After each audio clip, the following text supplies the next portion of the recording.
No livro de Atos dos Apóstolos, capítulo de número 27, versículo de número 22. Por que não lermos também o 23 e o 24? Então, Atos dos Apóstolos, capítulo 27, versículos 22, 23 e 24. Vamos para a leitura da Santa Palavra de Deus.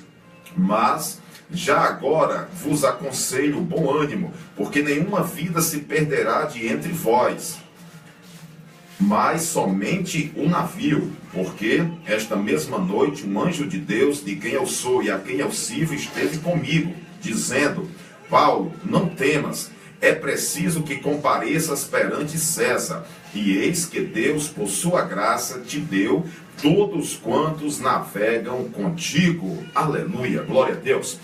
Irmãos, o texto que acabamos de ler está inserido no livro de Atos, que possui 28 capítulos, 1007 versículos. E uma das personagens principais do livro de Atos é este homem, Paulo, o apóstolo das missões, depois de Jesus Cristo, um dos maiores missionários que encontramos na Bíblia Sagrada. O nome Paulo vem do latim Paulus e significa baixo, pequeno. Na sua forma grega, Saulo. Na sua forma hebraica, vem do Saul. E ambos os nomes, tanto Saulo como Saul, significam aquele que foi desejado, aquele que foi esperado. Esse homem nós podemos ver à luz de Atos 22:3, que era judeu, nascido em Tarso, na Cilícia, região da Ásia Menor, cidade famosa pelos seus grandes educadores. Dentre eles estava Atenodoro de Tarso, que foi o mentor dos maiores imperadores romanos, Augusto César. Hoje é a atual cidade de Mersin, na Turquia. Cidade razoavelmente grande, 216 mil habitantes. À luz de Filipenses 3:5-6, nós vemos que Paulo foi circuncidado ao 8º dia, da linhagem de Israel, da tribo de Benjamim, hebreu de hebreus, quanto à lei, fariseu, quanto ao zelo, perseguidor da igreja, quanto à justiça que havia na lei, irrepreensível. Então Paulo era aquela espécie de homem que ninguém podia pegar na munheca, ninguém podia puxar na orelha. A própria Bíblia diz que diante dos requisitos da lei, ele era irrepreensível. Mais um pouquinho sobre a história do nosso apóstolo. Existe um escrito do século II depois de Cristo, chamado Atos de Paulo, que nos dão algumas informações das características de Paulo. Por exemplo, tais escritos nos diz que Paulo era de baixa estatura, parcialmente calvo, que tinha os olhos aproximados um do outro, nariz encurvado e pernas curvas. Tais escritos merecem uma certa relevância por nós, porque se você ler 2 Coríntios 2:10, está escrito que os críticos de Paulo falavam dele o seguinte: as cartas são graves e fortes, a presença pessoal dele é fraca e as palavras desprezíveis. Mas agora o homem culto, o doutor da lei, o homem de cultura invulgar, que foi educado na decantada Jerusalém aos pés de Gamaliel, um homem poliglota que falava pelo menos 4 idiomas, o hebraico, o grego, o aramaico e o latim, agora iria saber o que era sofrer por amor de Jesus Cristo. O próprio Paulo diz em 2 Coríntios 11:24, que ele recebeu 5 quarentenas de açoite, menos umas dos judeus, que ele 3 vezes apanhou com vara, sofreu um apedrejamento, 3 naufrágios, e um dia e uma noite passou na voragem do mar. Sofreu perseguições dos patrícios, dos gentios, passou fome, frios, em jejuns, em vigílias, em rios, em desertos. Se tínhamos um gigante contra nós, agora tínhamos um gigante ao nosso favor. E o nosso herói que percorria as cidades da Ásia pregando a palavra de Deus, agora estava trancafiado, e de Jerusalém tinha sido levado até Antipátride, de Antipátride tinha sido levado até Cesareia, onde foi entregue nas mãos de Félix, de Festo, discursou perante Agripa, mas que agora estava sendo ingressado, estava sendo colocado como prisioneiro em um navio adramitino, porque era da cidade de Adramítio, pelo centurião da corte italiana chamado Júlio, que navegou um pouco e aportaram em Sidom, onde Paulo recebeu algumas benesses dos seus companheiros. Depois partiram e embarcaram em um navio alexandrino, porque era de Alexandria, no Egito, e estava partindo para a Itália. Esses navios eram de carga, levavam trigo, levavam comida para Roma, porque quem estudou um pouquinho de história no colégio ouviu falar de algo chamado pão e circo, que foi uma política adotada por Roma. Como era isso? Os imperadores romanos colocavam os gladiadores no Coliseu, e enquanto o povo assistia os combates, eles distribuíam comida grátis. Então eles uniam comida e entretenimento, e essa comida vinha do Egito e de várias partes da Ásia. Hoje em dia não estão fazendo muito diferente, estão utilizando essa política pão e circo dentro das igrejas evangélicas do século 21. Como assim, pastor? Estão pegando a palavra de Deus, que é o alimento, que é a comida, e estão unindo ao entretenimento. Hoje você vê Chapolin Colorado nos púlpitos da igreja, como eu vi ontem. Você vê o Patati Patatá. Hoje eu vi esses dias um pastor que colocou a Bíblia da entrada da igreja até o altar, e os crentes entravam pisando em cima da Bíblia para simbolizarem que estavam andando sobre a palavra. Isso é absurdo. Tem também a vassoura ungida que você compra e vai varrer a sua casa dos demônios. Tem também uma água que vem da serra pelada para prosperar as suas finanças. Então estão usando a palavra de Deus e o entretenimento, pão e circo.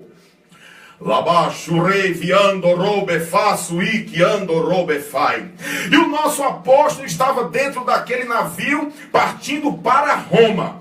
Estava trancafiado, aprisionado. Mas quando ele sai, Paulo chega para o comandante e diz: essa viagem vai ser um pouco trabalhosa, vai nos causar algum dano, não somente ao navio e à comida, como às nossas vidas. Mas não deram ouvido a Paulo, porque eles queriam navegar nas águas para chegarem ao seu destino. E muitos crentes têm agido assim na igreja do século 21. Quando querem navegar para a sua vontade, para o seu destino, para fazer o que querem, não dão mais ouvido aos homens e às mulheres de Deus. Mas segura aí. E eles zarparam dali e aportaram em um porto chamado Bons Portos, que ficava ali na Ásia. E Paulo aconselhou que ficassem ali para invernar. Enquanto o inverno passava, já havia passado a época do jejum, do Yom Kippur, era mais ou menos outubro ou novembro. Mas eles decidiram levantar âncoras e seguirem até Fenice, que era um porto de Creta, onde passaria o inverno. E assim fizeram. Mas só quando estavam costeando Creta, um tufão chamado Euroaquilão, que era a junção de duas correntes de vento, Euro, vento leste, e Áquilo, vento norte, atingiu o navio e começou a surrupiar aquela embarcação. E todos se apavoraram e se desesperaram. E começaram a jogar a comida fora. Começaram a jogar os pertences fora. Desarmaram o mastro do navio e jogaram fora também. Ei! Eles estavam jogando as coisas para fora do navio, para que o navio ficasse mais leve e não afundasse. E nessa tarde eu já quero te fazer uma pergunta: o que é que você tem que jogar fora do seu navio para que ele não afunde? O que é que está causando peso no seu navio, que está querendo levar ele a pique? O navio que me refiro é a sua vida, o navio que me refiro ao seu ministério, o navio que me refiro ao seu casamento. O que é que você tem que jogar fora? E eles jogaram com as próprias mãos. Então é algo que você tem que fazer. Mas eles foram além.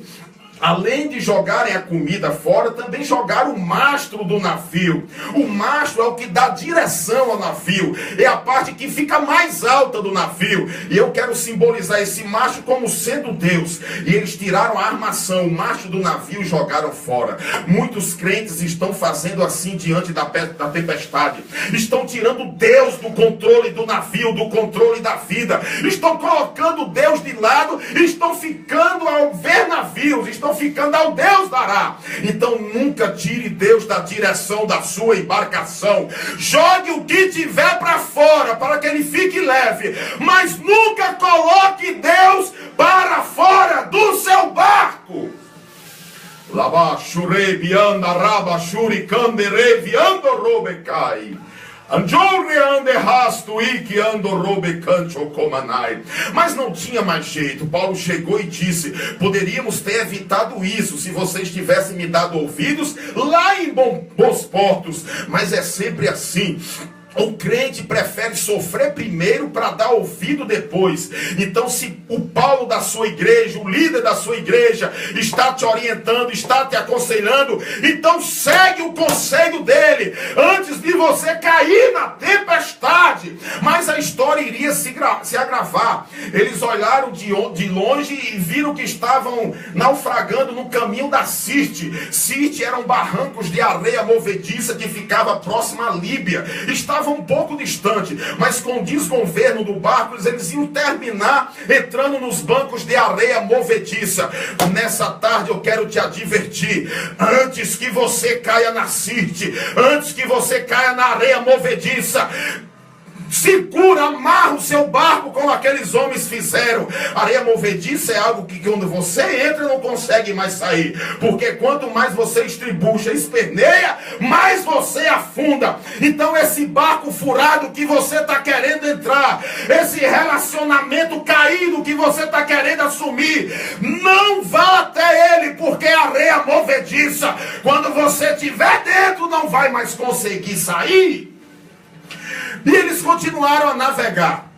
E perto de meia-noite, as ondas começaram a quebrar nos rochedos. Eles tiveram medo e jogaram 4 âncoras. Você coloca o nome que quiser nessa âncora: determinação, esperança, fé, coragem, enfim. Essas 4 âncoras firmaram o navio. Mas eles olharam para o fronte e disseram: nós estamos vendo terra, está clareando.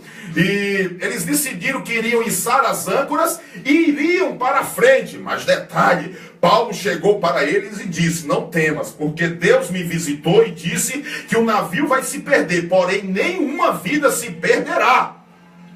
E eles seguiram adiante no seu plano e aterraram ali no monte de areia que dava para 2 correntes de vento. E o bico do barco, a proa, enganchou na areia. E as ondas começaram a surrupiar e destruir a polpa da embarcação. Simples, a cabeça do barco é a sua mente. O corpo do barco, a traseira, a polpa, é o seu corpo. E quando a sua mente está soterrada pelas aflições da vida, o seu corpo padece. Mas nessa tarde eu profetizo que o barco pode se quebrar, mas você vai sobreviver. O emprego pode sair, mas você vai ficar vivo para conseguir outro emprego. Meu Deus, o seu ministério pode estar de mal a pior, mas você vai sobreviver para recomeçar. O tempo já está acabando, mas eu quero aqui rapidamente trazer a lume uma passagem que mais me chamou a atenção nesse texto. Quando a embarcação estava na tempestade, Paulo avistou alguns marinheiros na proa, lá na frente do navio. E Paulo disse: o que vocês estão fazendo aí? Eles disseram: nós vamos jogar âncoras. Mas quando deram uma olhada direitinho, eles já haviam jogado um bote em alto mar e iriam fugir da embarcação. Paulo olhou para Júlio e disse: ninguém que sair do barco sobreviverá. Meu Deus, isso é forte. Se você nessa tarde está pensando em sair do barco, da sua igreja, então não saia não, porque Deus só garante a vida de quem continuar no barco. Deus só garante a vida de quem permanecer na igreja. E o que me deixou espantado, que a Bíblia diz que esses homens que jogaram o bote eram marinheiros. Marinheiros são oficiais que têm uma patente maior do que os simples tripulantes. Então eu entendi e trago para nosso presente que esses marinheiros hoje são os obreiros. São pessoas de destaque, que têm unção, que têm gravata, que têm cargo. Quando o capitão, quando o Paulo pensou que podia contar com eles, porque eles deram a entender que estava firme, segurando na âncora, eles já haviam soltado o barco. Ou seja, eles já queriam pular do barco, estavam mentindo. Como é que você está, obreiro? Estou bem, pastor. Como é que você está? Estou maravilhosamente bem. Mas na verdade ele está pensando em pular do barco. Na verdade ele está mentindo, ele está dissimulando. Na verdade ele está querendo deixar o pepino na mão do líder. Ele está querendo um bote para se distanciar do navio.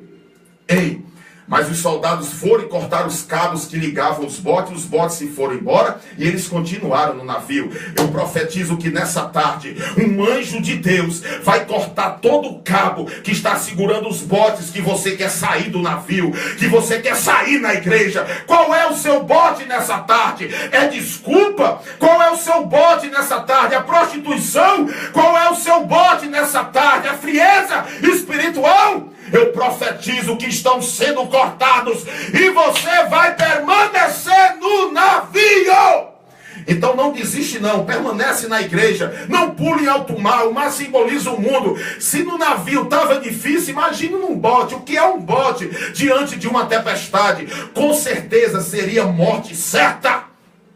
A mensagem é bem maior, com certeza, e o meu tempo já acabou, mas creio que Deus falou conosco nessa tarde. Então guarde essa palavra no profundo, no íntimo da sua alma, no profundo, no recôndito do seu coração, e em tempo oportuno ela vai servir, cair como uma luva na sua mão.